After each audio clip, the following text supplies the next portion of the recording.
దక్షిణ భారతదేశం అనే దాన్ని సమతుల్యతను పట్టుకొచ్చాడు. ఇక్కడ ఇన్ని సీట్లు, అక్కడ అన్ని సీట్లు ఉంటేనే భారతదేశంగా ముందుకు వెళ్తుందని ఆయన. ఈరోజు భారత రాజ్యాంగం ప్రపంచంలోనే ఎన్నో దాదాపు 300 దేశాలుంటే 300 దేశాల్లో అగ్రగామి.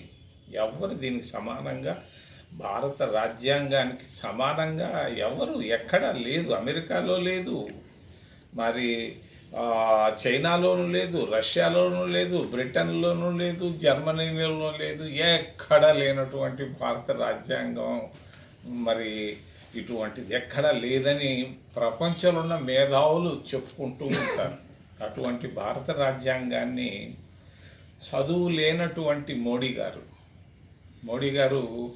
ప్రతిరోజు దినానికి 3-4 సార్లు గుడ్డలు మారుస్తారు, చక్కగా మాట్లాడతారు, చక్కగా తిడతారే కానీ ఆయనకు ఇంగ్లీష్ రాదు, ఇంగ్లీష్ బొద్దుగా రాదు, ఏబిసిడీలు కూడా రాయలేడు ఆయన. ఇది వాస్తవం.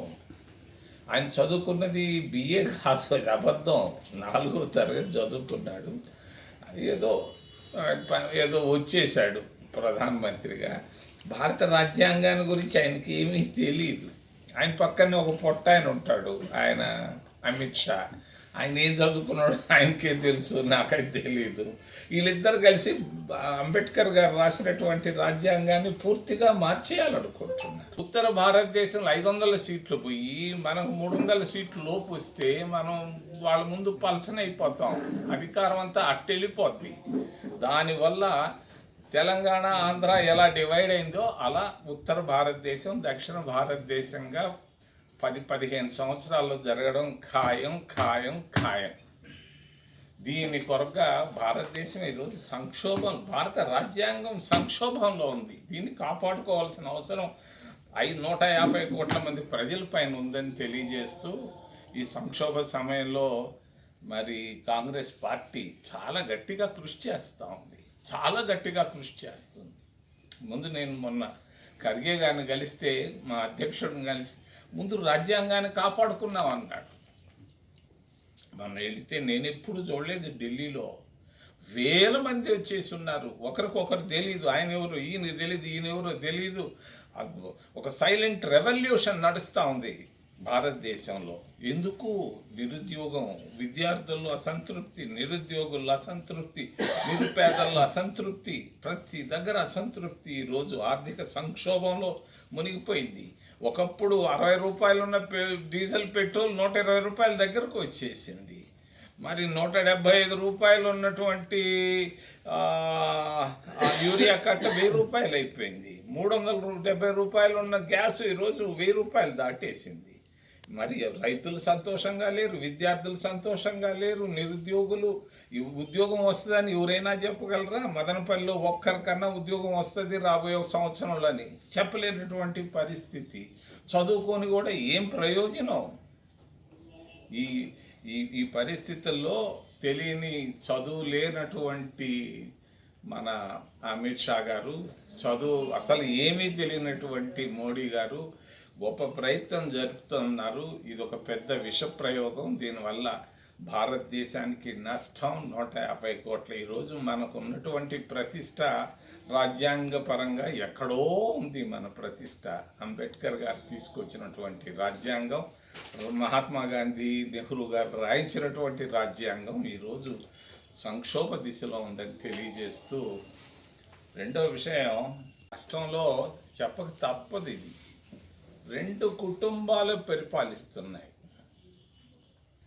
2 కుటుంబాలు, లక్షలాది కుటుంబాలు ఉన్నాయి.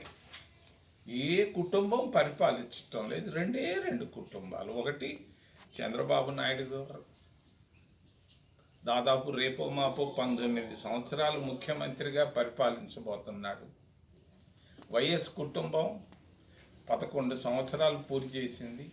మొత్తం కలుపుకుంటే 19 + 11 30 సంవత్సరాలు. దాదాపు 70 సంవత్సరాల ఆంధ్రప్రదేశ్ చరిత్రలో 2 కుటుంబాలు పరిపాలించడం గమనార్హం. ఏం సాధించాం దీనివల్ల? నేను ఎక్కువ లోతుకు పోవటం లేదు కానీ పైనే చెప్తున్నా. ఈరోజు 10 లక్షల కోట్లు అప్పుల్లో ఉన్నాం. ఎవరు చేశారు ఈ 10 లక్షల కోట్ల రూపాయలు? ఆంధ్రప్రదేశ్ రాష్ట్రం అప్పుల్లో ఉంది ఈరోజు. ఎవరు 10 లక్షల కోట్లకి ఎవరు కారణం? మరి పాదయాత్రలు చేశారు, సంతోషం, పాదయాత్రలు అవసరం కూడా. మరి ప్రతి అడుక్కి ₹1,00,00,000 తక్కువ లేకుండా సంపాదించారు. ఈ పక్క కానీ ఆ పక్క కానీ ఏమీ లేనోళ్లే కదా. మరి రెడ్డి సాహిబ్ అన్నా ఏదన్నా ఉంది, ఒక కనీసం కొట్టం అన్నా ఇదిగో ఉంది, అదో కారు ఇది ఉంది, వాళ్ళకి అది లేనివాళ్ళు కదా. ఈరోజు ఈ పక్క చూస్తే బిలియన్లు, ఆ పక్క చూస్తే మిలియన్లు. ప్రతి అడుక్కు డబ్బు సంపాదించారు పాదయాత్ర వల్ల. ఆంధ్రప్రదేశ్ రాష్ట్రం సరిగ్గా లేదు. నేను మొన్న అమలాపురంకి వెళ్ళాను, రాజమండ్రి. బలిజలు కోరుకుంటున్నారు ఆంధ్రప్రదేశ్ రాష్ట్రానికి ముఖ్యమంత్రి రావాలి అని. 20% ఉన్నటువంటి బలిజలు కావాలని కోరుకుంటున్నారు.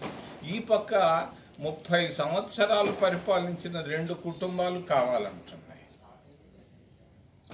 కనీసం ఒక్కరోజు కూడా అధికారం చూడని వాళ్ళు ఈ పక్క ఉన్నారు, బలిజలు, కాపులు. ఏమి వాళ్ళు ఒకసారి ముఖ్యమంత్రి అయితే నష్టమే ఉంది.